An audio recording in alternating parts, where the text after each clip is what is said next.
Pemirsa, sidang militer perdana kasus pembunuhan bos rental mobil di res area kilometer 45 Jakarta Merak yang menyeret 3 anggota TNI Angkatan Laut digelar hari ini di Pengadilan Militer 208. Agenda sidang hari ini adalah pembacaan dakwaan.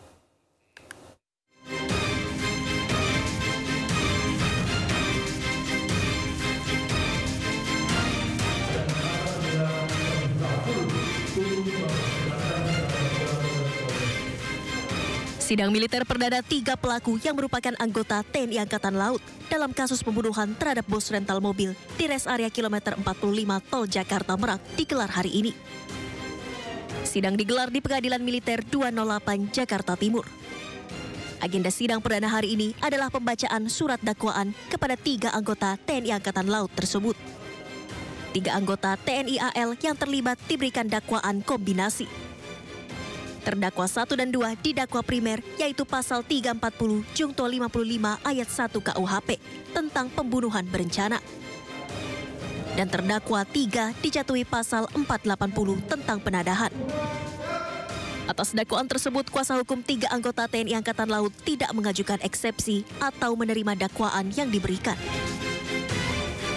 Bahwa atas dakwaan tersebut tadi penasihat hukum terdakwa maupun terdakwa tidak mengajukan eksepsi atau keberatan atas dakwaan auditor militer yang telah disampaikan tadi.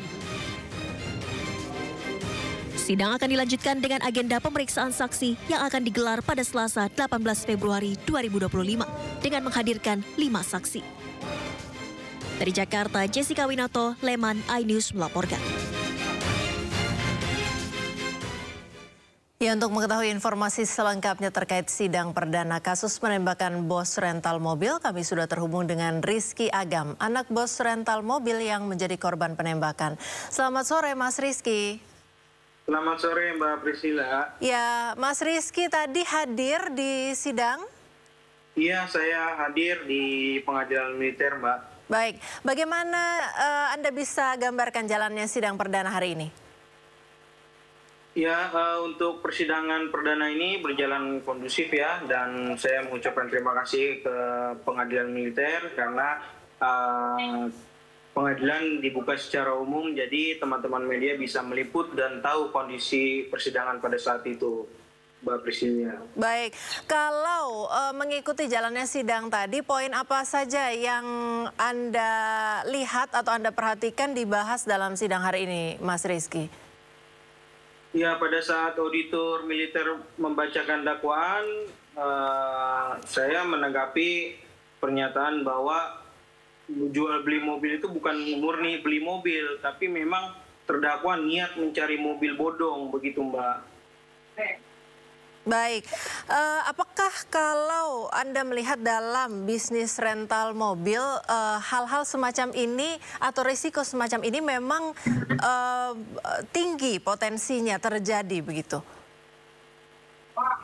Kalau untuk di dunia usaha rental memang sering terjadi seperti ini, Mbak. Tapi kalau untuk di rental mobil saya sudah melakukan pencegahan agar mobil tersebut tidak berpindah tangan, begitu Mbak. Jadi pada saat kita menyerahkan kepada customer, itu kita tidak memberikan STNK asli, melainkan hanya STNK fotokopi, begitu. Jadi ingin meminimalisir terjadinya penggelapan mobil, begitu Mbak. Tapi tetap saja namanya penjahat memang selalu mencari cara untuk mendapatkan apa yang keinginan dia, begitu Mbak. Baik, antisipasi yang Anda lakukan tadi Anda sempat sebutkan tidak menyerahkan STNK asli pada saat penggunaan mobil oleh customer, kemudian pemasangan GPS ya Mas Rizky di setiap mobil.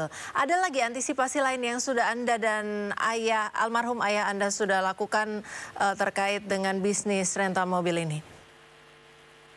Ya, itu yang tadi Mbak Priscila sebutkan. Memang kalau untuk sewa mobil atau kita bisnis usaha rental mobil harus memasang alat pelacak mobil ya. Jadi semacam untuk pencegahan apabila mobil tidak sesuai dengan apa yang dia sewa, kita bisa memantau posisi mobil tersebut, begitu Mbak. Baik, kalau terkait kembali ke sidang yang baru saja tadi dilangsungkan, sidang perdana, tanggapan Anda terkait dakwaan yang tadi dibacakan apa, Mas Rizky?